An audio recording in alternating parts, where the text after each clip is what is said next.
Come on, man. I just need This is the lamp. Where's the lamp sauce? Okay, imagine this. It's 2014. You were on your iPad watching Dan DM go on some wacky adventures with his buddy Dr. Treoris, or watching Stampy go on his wacky adventures to defeat Hit the Target once and for all, when suddenly you see a video that is titled, Warning, Scariest Game in Years. The game itself was Five Nights at Freddy's, and after seeing a guy called Markiplier swearing and freaking out like a baby to it, you were either just completely laughing your butt off, or you got nightmares for the rest of the month. Regardless of what you thought, you are now interested in this little indie game. You couldn't help but want to buy it and play it yourself, which is pretty much what I did. Now I should probably say this, when I was 9 or 10, I already beat this game on an iPad, and was surprisingly not that scared by it for some reason. I could never be like 6 though, I just never could. Now, I'm a teenager, replaying this game on my iPhone with AirPods, and now, after looking at it through a more critical mind, I can officially say, this game is freaking terrifying. Despite simplicity and very low budget, Five Nights at Freddy's is brilliant and very effective when it comes to building stress and tension. Although not as creepy as the actual game, the main menu is effective at setting the tone. The menacing music playing, Freddy's face glitching out, even showing its endoskeleton. Just the whole security camera vibe. The main menu does a good job at setting the tone, and giving a vague idea on what the game is about. And sometimes on random occasions, once you start up the game, or after the game over screen, this plays.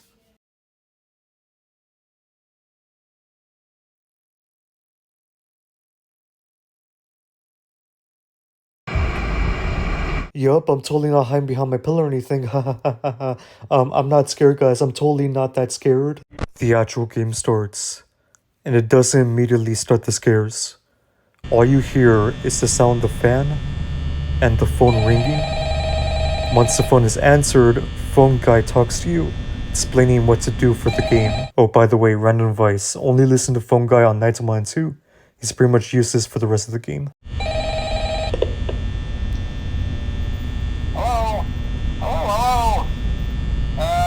Record a message for you to help you get settled in on your first night. I actually worked in that office before you. I'm finishing up my last week now, as a matter of fact, so I know it can be a bit overwhelming, but I'm here to tell you there's nothing to worry about. You'll be fine. So let's just focus on getting you through your first week, okay? Welcome to Freddy Fazbear's Pizza, a magical place for kids and grown-ups alike, where fantasy and fun come to life. Fazbear Entertainment is not responsible for damage to property or person. Upon discovering that damage or death has occurred, a missing person report will be filed within 90 days or as soon as property and premises have been thoroughly cleaned and bleached and the carpets have been replaced. Now that might sound bad, I know, but there's really nothing to worry about. The animatronic characters here do get a bit quirky at night, but do I blame them? No. If I were forced to sing those same stupid songs for 20 years and I never got a bath, I'd probably be a bit irritable at night too. So just be aware, the characters do tend to wander a bit. They're left in some kind of free roaming mode at night. They used to be allowed to walk around during the day too, but then there was the bite of 87. Yeah. It's amazing that the human body can live without the frontal lobe, you know? The only real risk to you as a night watchman here, if any, is the fact that these characters, if they happen to see you after hours, probably won't recognize you as a person. They'll most likely see you as a metal endoskeleton without its costume. Now, since that's against the rules here at Freddy Fazbear's Pizza, they'll probably try to forcefully stuff you inside a Freddy Fazbear suit. Now, that wouldn't be so bad if the suits themselves weren't filled with cross beams, wires, and animatronic devices, especially around the facial area. So you can imagine how having your head forcibly pressed inside one of those could cause a bit of discomfort and death. The only parts of you that would likely see the light of day again would be your eyeballs and teeth that pop up in front of the mask here. Yeah, they don't tell you these things when you sign up. But hey, first station of the breeze, I'll chat with you tomorrow. Check those cameras and remember to close the doors only if absolutely necessary. Gotta conserve power. Alright, good night. After that call, the tension and spooky stuff starts to happen. There's this great video I've seen by the YouTuber Scruffy about how Scott Cawthon masterfully uses audio in the original game to build fear and suspense, but also to help out the player in certain ways using what he calls audio clues. I'll link in the description because it's honestly a really fantastic video, and he explains way better than I ever could how effective the audio Five Nights at Freddy's is when it comes to building fear and suspense. Again, you guys should check it out. It's honestly a really great video.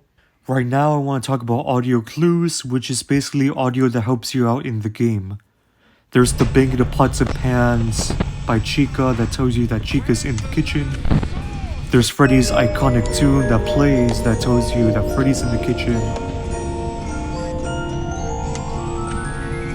And of course his iconic laugh that tells you that he just moved to a new area.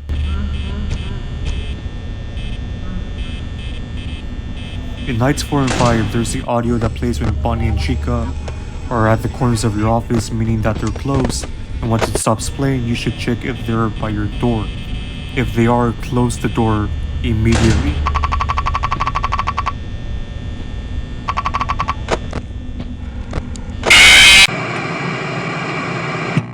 Just certain audio like those examples alone can help you out in major ways, especially in the last nights of the game. But the audio, as well as the visuals, also add to the fear and stress of playing. That creepy, unsettling ambience or music that plays every night. The moments where Bonnie and Freddy stare at the cameras, their faces weirdly up close to them. Even simple sounds like Foxy dum dum dee dee da dum dum dum dum dee dee da dum dum dum, and the circus organs add to the atmosphere of the game.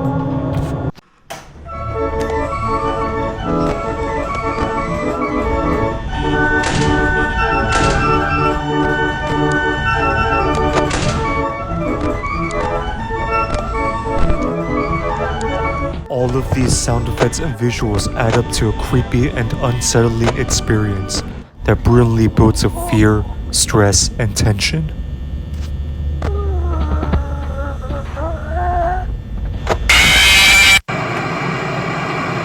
Basically, this game makes you feel like a security guard trying not to get murdered by Chuck E. Cheese ripoffs. Alright, now let's talk about the actual gameplay. Like I said before, Five Nights at Freddy's is really simple.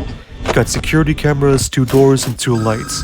You check the cameras to see if Bonnie Darko, La Chica Fea, Sonic the Hedgehog, and only you can prevent jump scares or getting close to you. Check the lights to see if they're at your door. If they are, close the door immediately, or else a jump scare happens. Once you see that they left, you can open the doors now. And oh yeah, you also gotta save power, or else this happens. Again, simple gameplay, you pretty much do this the whole game, except the AI animatronics gets harder and more aggressive each night. It's basically a gameplay loop that gets harder the more you play. I'm honestly mixed about this. On one hand, the gameplay itself is pretty cool and unique, and despite simplicity, strategy is actually required since, again, you have to save power, and the more you use the cameras and doors, the more power you use. I'm actually surprised at how important strategy is in this game, especially in later nights, where you have to constantly check on Freddy and Foxy and listen closely to see if Bonnie and Chica are at the corners so you know when to shut your doors or turn on your lights. I also think that the ability to not be able to move anywhere is kind of genius since, like many people have already said, it gets rid of your flight or fight instinct, basically meaning that you're just forced to sit there in that tiny room honking Freddy's nose instead of running away from the animatronics or trying to fight back or kill them. Also, the fact that Scott pretty much made a game out of what's basically looking at still images of creepy animal robots is pretty impressive. But on the other hand, there's an issue with the gameplay. It gets repetitive pretty quickly. Where's the lamb sauce? Like I said, FNAF is a gameplay loop that gets harder and harder every night or I guess level. Meaning that you pretty much play the same game over and over and over and over and over again. The only difference is that the animatronics become faster and more aggressive. The fear and tension that I talked about before kind of wears off, where you're playing the same night multiple times over and over. The jump scares went from making you jump to just being annoying and kind of rage-inducing. I'm dead. I'm dead. I'm dead.